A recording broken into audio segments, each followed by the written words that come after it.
బంగారం వెండి రేట్లు ఏ రకంగా పెరుగుతున్నాయో మనం చూస్తున్నాం. నిన్న న్యూస్లో చూస్తే వెండి ఢమాలంది, బంగారం నేల చూపులు చూస్తుందని ఇలాంటి న్యూస్లు విన్నాం. ఏదో బాగా పెరిగిన దాంట్లో ఓ 10,000 ఎంత కొద్దిగా తగ్గింది, అదే తగ్గిపోయిందని అన్నట్టు మాట్లాడుతున్నారు. అసలు ఇప్పుడు ఆ 10,000 తగ్గినా కూడా మామూలు మిడిల్ క్లాస్ వాళ్ళు, సామాన్యులు కూడా బంగారాన్ని ఎక్కడ కూడా కొనే పరిస్థితి లేదు. ఇంతకుముందు ఇంట్లో ఎవరన్నా పిల్లలు డెలివరీ అయ్యారని అంటే వెండి ఉగ్గు గిన్నె కొనుక్కొచ్చేవారు. ఆ పిల్లలకి ఆ తేనె ఏదైనా ఉగ్గు పట్టించాలని అంటే చక్కగా వెండి గిన్నెలో పట్టించేవారు అమ్మమ్మలు వాళ్ళు. కానీ ఇప్పుడు అసలు ఆ ఉగ్గు గిన్నె కూడా కొనే పరిస్థితి లేదు. 4 లక్షల రూపాయలు వెండి అని అంటే సామాన్యులు ఏం కొంటారు చెప్పండి. అసలు ఇప్పుడు పెళ్ళిళ్ళు అవుతున్నాయని అంటే ఆడపిల్ల వాళ్ళు ఒక మంగళసూత్రం, మగపిల్ల వాళ్ళు ఒక మంగళసూత్రం పెట్టాలి, కాలు మట్టెలు పెట్టాలి.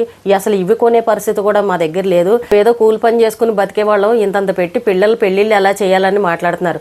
పసుపు కొమ్ము కొడితే కూడా పెళ్ళి అయిపోతుందని అంటారు, కానీ పసుపు కొమ్ము కట్టి ఎవరు పెళ్ళిళ్ళు చేస్తారండి? ఎంత పేదవాళ్ళు అయినా సరే బంగారం మంగళసూత్రం పెట్టి పెళ్ళిళ్ళు చేస్తారు. ఆఖరికి మాలాంటి పేదవాళ్ళు అదే పరిస్థితికి వచ్చేలాగా ఉంది. అసలు దీనికి ఏంటి పరిష్కారం అంటూ ఏమీ లేదా, గవర్నమెంట్ ఏమీ పట్టించుకోదా అని చాలామంది మహిళలు అడుగుతున్నారు. ఇది ఇంటర్నేషనల్ మార్కెట్లో జరుగుతున్న వ్యవహారం, స్టాక్ మార్కెట్ల మీద జరుగుతున్న వ్యవహారం వల్ల గవర్నమెంట్ కూడా ఏమీ చేయలేని పరిస్థితి. ఇదేంటంటే విదేశాల్లో చైనా బంగారం కొంటుంది, అందుకే ఇంత రేటు పెరిగిందని చైనా వాళ్ళ గురించి చెప్తున్నారు.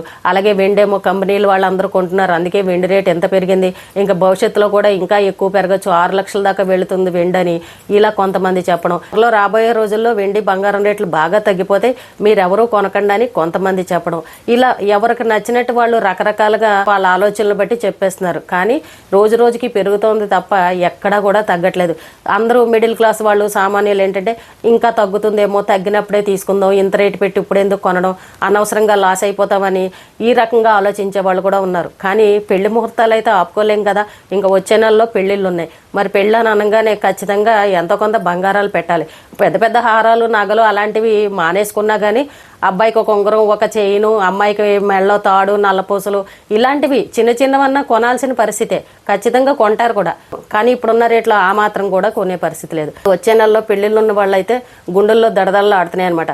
పెళ్లి ఖర్చులు ఇన్ని పెట్టుకొని లక్షలు ఖర్చు పెట్టి ఓ పక్క బంగారానికి ఎన్ని లక్షలు పెట్టాలని అంటే అసలు మేము పెళ్లి చేయగలమా, అసలు ఎక్కడి నుండి అప్పులు తీసుకొచ్చి చేయాలని ఇలాంటి ఆలోచనలో పడ్డారు. నా డబ్బున్న వాళ్ళంటే సరే ఎలా అయినా కొనుక్కోగలరు, ఎంత రేట్ అయినా పెట్టగలరు.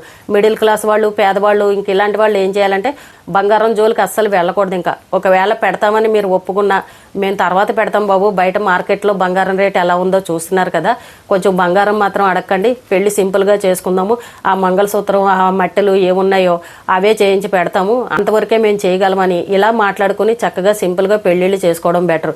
ఎందుకనంటే ఆ అబ్బాయి వాళ్ళు కూడా అర్థం చేసుకోవాలి.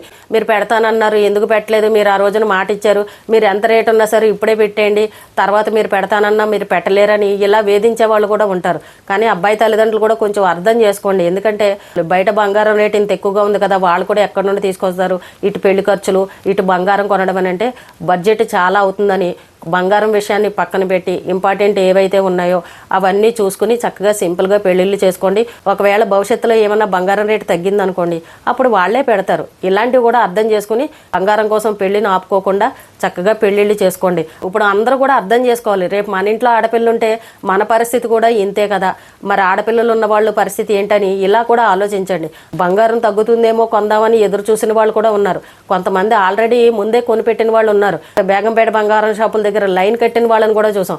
ఇంట్లో ఉన్న బంగారాన్ని తాకట్లు పెట్టి మళ్ళీ ఆ డబ్బు తీసుకొచ్చి కొత్త బంగారాన్ని కొన్న వాళ్ళు కూడా ఉన్నారు.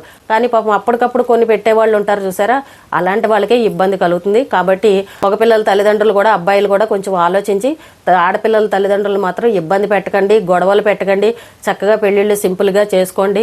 ఓ అని భారీ ఖర్చులు పెట్టుకొని అగో వాళ్ళెవరో ఏదో అనుకుంటారు, వీళ్ళెవరో ఏదో అనుకుంటారు, మనం చెయ్యకపోతే బాగోదని ఇలా అక్కడ ఇక్కడ అప్పులు తీసుకొచ్చి భారీ ఏర్పాట్లు చేసుకుని మాత్రం చేసుకోకండి. మన స్థాయి ఎంత, మన జీతాలు ఎంత, మనం బయట అప్పు తెస్తే మళ్ళీ మనం తీర్చగలమా, మన స్థాయికి మించి అప్పులు చేయకూడదు. ఇలాంటివి కూడా బాగా ఆలోచించుకోండి. మొన్న ఎవరో ఒక రీల్లో చూశాను, ఒక వాచ్మెన్ వాళ్ళ అమ్మాయి పెద్ద మనిషి అయిందని చెప్పేసి 4 లక్షలు అప్పు చేసి గ్రాండ్గా ఫంక్షన్ చేశాడంట ఊర్లో. చుట్టాలందరూ వచ్చారు, చక్కగా తిన్నారు, వెళ్ళిపోయారు, అన్నీ అయిపోయాయి. తర్వాత కొన్ని రోజుల తర్వాత పిల్లలకి స్కూల్ ఫీజులు కట్టడానికి డబ్బులు లేక అక్కడ పనిచేసే వాళ్ళందరి దగ్గర, ఓనర్ల దగ్గర అప్పులు అడగడం మొదలుపెట్టాడంట. ఎందుకు ఇంత అప్పులు అడుగుతున్నావు, పిల్లలకు స్కూల్ ఫీజులు కట్టలేవా, మొన్నే కదా ఫంక్షన్ చేసావని అని అడిగితే 4 లక్షలు ఖర్చు పెట్టి పెద్ద ఫంక్షన్ చేశానమ్మా, ఇప్పుడు ఆ అప్పులన్నీ తీర్చాలని అతను చెప్తున్నాడంట. ఎందుకు చేసావని అడిగితే మరి చెయ్యాలండి, మాలో తప్పు పడతారు, చెయ్యకపోతే మా కులంలో ఇదిగా చిన్న చూపు చూస్తారు, వాళ్ళు వీళ్ళు చేసినప్పుడు మరి మనం చేయకపోతే ఎలా అండి, అందరికీ పిలిచి మేకలను కోసి భోజనం పెట్టాలి, పిల్ల పెద్ద మనిషి అయితే నువ్వు వీడు ఏమీ ఫంక్షన్ చేయలేదు, భోజనం పెట్టలేదని ఇలా మా మీద చెప్పుకుంటారు, ఊర్లో అందరూ అదొక రకంగా చూస్తారు, అందుకోసమని 4 లక్షలు అప్పు చేసి ఊరందరికీ భోజనాలు పెట్టానని చెప్పేసి ఈ రకంగా చెప్పాడంట. ఇప్పుడు ఈ తిని వెళ్ళిపోయిన వాళ్ళందరూ ఇతను బాధలు చూస్తారండి. వాళ్ళెవరో ఏదో అనుకుంటారు, మా కులంలో ఇలా పెట్టాలి, లేదంటే చుట్టాలు అలా అంటారు ఇలా అంటారు, చిన్న చూపు చూస్తారని ముందు ఇతను అప్పులు చేసి పెట్టాడు అనుకోండి, తర్వాత పరిస్థితి ఏంటి? ఇప్పుడు పిల్లల స్కూల్ ఫీజులు కట్టాలంటేనే అతని దగ్గర డబ్బులు లేవు. ఒక మెచ్యూర్ ఫంక్షన్కి ఒక వాచ్మెన్ 4 లక్షలు ఖర్చు పెట్టాడు అని అంటే ఎంత ఆశ్చర్యంగా ఉందండి. మన స్థాయికి మించి చేయకూడదు. పిల్లల చదువు కోసం వాటి కోసం ఖర్చు పెడితే అందం, కానీ పిల్లలు ఏదో మెచ్యూర్ ఫంక్షన్లకి బర్త్డే పార్టీలకి ఇంత డబ్బును ఖర్చు పెడతారా? ఏమన్నా అర్థం ఉందా? ఆ చుట్టాలు అంటారా? ఆ చుట్టాలు మిమ్మల్ని ఆదుకుంటారా? కష్టంలో ఉన్నప్పుడు ఆ చుట్టాలు వచ్చి మీకు ఒక పూట భోజనం పెడతారా? స్కూల్ ఫీజు కట్టలేదు అప్పు ఇవ్వండి అని అంటే ఆ చుట్టాలు ఇస్తారా? కాబట్టి గొప్పలకు పోకండి. చుట్టాలు ఎవరో ఏదో అనుకుంటారని మీరు గ్రాండ్గా పెళ్ళిళ్ళు చేయడం, అప్పులు తీసుకొచ్చి చేయడం ఇలాంటివి మాత్రం నెత్తి మీద పెట్టుకోకండి. సామాన్యులు, మిడిల్ క్లాస్ వాళ్ళు మన స్థాయి ఎంత, మనం ఎంతవరకు అప్పులు చేస్తే కట్టగలం, ఇలాంటివి ఆలోచించుకుని సింపుల్గా చేసుకోండి. గొప్పల కోసం పోయి తిప్పలు మాత్రం ఎవరూ తెచ్చుకోకండి. ఇప్పుడు బంగారం వెండి రేటు కొనకపోయినా పెళ్ళిళ్ళు కూడా చాలామంది గ్రాండ్గా చేస్తున్నారు. మన స్థాయికి మించి ఎందుకండి చేయడం? ఈ వేళ వస్తారు, అందరూ తింటారు, ఎక్కడ వాళ్ళు అక్కడ వెళ్ళిపోతారు. అప్పులు మీరు కట్టలేక జీవితకాలం బాధపడేది మీరు. అవి వడ్డీలు పెరిగిపోతూ ఉంటే అసలు కట్టలేక వడ్డీలు కట్టలేక ఇబ్బందులు పడే పరిస్థితి. మానసికంగా నిద్రలేని రాత్రులను గడపాలి. కాబట్టి ఎవరు కూడా భారీ స్థాయిలో వెళ్ళకండి. డబ్బున్న వాళ్ళంటే సరే, వాళ్ళు ఎన్నన్నా చేయగలరు, తట్టుకోగలరు. కానీ మిడిల్ క్లాస్ వాళ్ళు మీ స్థాయికి మించి అప్పులు చేసి గ్రాండ్గా ఫంక్షన్లు మాత్రం చేయకండి. వాళ్ళేదో అనుకుంటారు, వీళ్ళేదో అనుకుంటారు, పెట్టకపోతే బాగోదని ఇలాంటి గొప్పలకు మాత్రం ఎవరూ పోకండి. మన స్థాయి అంతవరకు చూసుకోండి. ఉన్న దాంట్లో సింపుల్గా పెళ్ళిళ్ళు చేసుకోండి. ఇప్పుడున్న రేట్లు, మన పరిస్థితులు, వీటిని అన్నింటినీ దృష్టిలో పెట్టుకుని సింపుల్గా పెళ్ళిళ్ళు చేసుకోండి. చాలామంది ఇలాగే చేస్తున్నారు. గొప్పలకు పోయి పెద్ద పెద్ద ఫంక్షన్ హాల్స్ తీసేసుకుని అక్కడ పెళ్ళిళ్ళు చేసేయడం, తర్వాత అప్పులు తీర్చలేక ఇంట్లో రకరకాలుగా మనశ్శాంతి లేకుండా గొడవలు పెట్టుకోవడం, ఇలాంటి కుటుంబాలు కూడా చాలా ఉన్నాయి. అమ్మాయి తల్లిదండ్రులు వాళ్ళు ఏది ఇస్తే అది పుచ్చుకోండి. బంగారం కోసం వాటి కోసం గొడవలు పెట్టుకోకండి. రేపు 1 తారీఖున మళ్ళీ నిర్మలా మేడము మరి వేటి మీద ట్యాక్సులు పెంచుతారో తగ్గిస్తారో ఇవి కూడా తెలీదు. చాలామంది వాటి కోసం కూడా ఎదురు చూస్తున్నారు.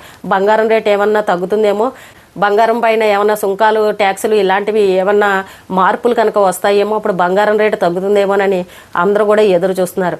కాబట్టి ఇది ఇంటర్నేషనల్ మార్కెట్లో జరిగేది కాబట్టి బంగారం తగ్గించడం అనేది గవర్నమెంట్ చేతిలో ఏమీ ఉండదు. ఇవన్నీ దృష్టిలో పెట్టుకోండి. మన అదృష్టం బాగుండి ఎప్పుడన్నా బంగారం రేటు తగ్గింది అనుకోండి, అలాంటప్పుడు చక్కగా మిడిల్ క్లాస్ వాళ్ళందరూ కొనుక్కోవచ్చు. బంగారం కోసం పెళ్లిళ్ళలో గొడవలు పెట్టుకోదు, తగువులు పెట్టుకోదు. ఉన్న దాంట్లోనే అడ్జస్ట్ అయ్యి చక్కగా సంతోషంగా పెళ్ళిళ్ళు చేసుకోండి. ఈ రోజుకి ఇదేనండి. రేపు మళ్ళీ ఒక మంచి విషయంతో మళ్ళీ కలుద్దాం.